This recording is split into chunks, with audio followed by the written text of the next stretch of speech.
কিছু বলবো না। আপনাকে বলি, ভাইপোকে আমি সমর্থন করি না। চণ্ডীপুরে একটা ছেলে চড় মেরেছিল, আমি সমর্থন করি না, পরিষ্কার বলতে চাই। কিন্তু সেই ছেলেকে রহস্যজনকভাবে বাচ্চা ছেলেকে মরতে হয়েছে, এবং তার মাকে, পরিবারকে আমরা সাহায্য করতে চেয়েছিলাম। তখন ওখানকার পূর্ব মেদিনীপুরের পুলিশের লোকেরা ওর মাকে ভয় দেখিয়েও কোনো কিছুর বিনিময়ে হোক পরিবারকে ম্যানেজ করে। সন্টু পানের অপরাধ হচ্ছে সিজিও কমপ্লেক্সে এই রাজ্যের যুবরাজ, এই রাজ্যের যিনি মালকিন মমতা ব্যানার্জি, তার যিনি স্বঘোষিত উত্তরাধিকারী, তাকে প্রশ্ন করেছিল। তাই বেছে বেছে সন্টু পানকেই হেনস্থা এবং গ্রেপ্তার। গোটা ভারতবর্ষ ছি করছে। আমরা কালো ব্যাজ লাগিয়েছি, আপনাদেরও যাদের মেরুদণ্ডটা এখনো ঠিকঠাক আছে, আমি আশা করব আজকে ব্ল্যাক ডে পালন করুন।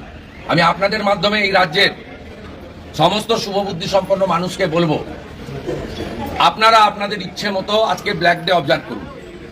আমি লিডার অব অপোজিশন হিসেবে আপিল করছি ক্লাব, সোসাইটি, এনজিও, রিপোর্টার সবাইকে। আর এই যে প্রেস ক্লাব আছে, এদের কাছে কিছু আশা না করাই ভালো। এরা গত নির্বাচনে আনকন্টেস্টেড করে বারবার, আপনারা জানেন। ভাইস প্রেসিডেন্টে হারার পরে এরা বুঝেছে প্রেস ক্লাবে বাইরে থেকে যাই দেখাক না কেন, ভিতরে অন্য চোরা স্রোত। তাই একটা মধ্যরাত্রে বিবৃতি দিয়ে তাদের কাজ শেষ করেছেন। কারণ শান্তিপুর পুরসভার তৃণমূলের ভাইস চেয়ারম্যান, তার দাদা বা ভাই আমি জানি না, কিন্তু তিনি কখনোই তৃণমূলকে চটিয়ে কিছু করবেন না। আজকে প্রেস ক্লাবের উচিত ছিল সকাল থেকে ধর্ণা প্রদর্শন করা, নবান্ন অভিযান করা, মুখ্যমন্ত্রীর কাছে দেখা করতে চাওয়ার টাইম চাওয়া, ডিজিপির কাছে আবেদন করা যে কর্তব্যরত অবস্থায় সাংবাদিককে গ্রেপ্তার করা হয়েছে। এটা নতুন নয়। আমাদের এই রাজ্যে বহুল প্রচারিত অনেকগুলো চ্যানেলের সাংবাদিককে, এডিটারকে কলকাতা ছেড়ে মুম্বাইতে 19 দিন লুকিয়ে থাকতে হয়েছে। আমি নাম বলতে চাই না। ইউটিউবারদের কি অবস্থা করেছে, শফিকুল সাহেব থেকে, সন্ময়দা থেকে, ভাই শুদ্ধশীল থেকে, মানবকে কিভাবে জেল খাটিয়েছে, কিভাবে পৌলমী বোনকে নোটিশ করা হয়েছে, অসংখ্য ইউটিউবারদের বিরুদ্ধে কিভাবে মামলা করা হয়েছে, সন্ময় ব্যানার্জিকে পুরুলিয়ায় তুলে নিয়ে গিয়ে আক্রমণ করা, শফিকুল সাহেবকে আর্ম কেস, গ্যাঁজার কেস দেওয়া, এরা কি করেন। এবং সম্প্রতি আপনারা দেখবেন দুটো জিনিস পশ্চিমবঙ্গ পুলিশ কিভাবে নেকেডলি ধরা পড়েছে।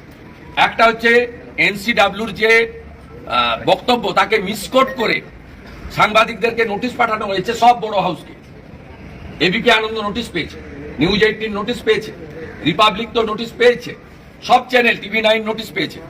আমি দায়িত্ব নিয়ে বলছি, সন্দেশখালী থানা থেকে নোটিশ দেওয়া হয়েছে, সিনিয়র রিপোর্টার্সদের, জার্নালিস্টদের দেওয়া হয়েছে।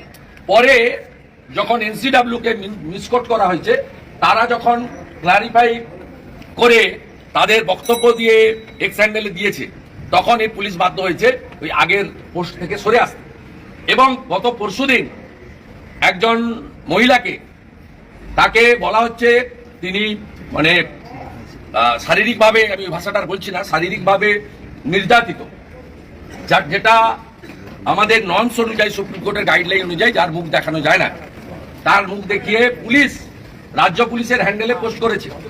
আমাদের রাজ্য সভাপতি যখন এনসিডাব্লিউকে কমপ্লেন করেছেন, কালকে সকালবেলা সেই পোস্ট তারা নিজেরাই তুলে নিয়েছে।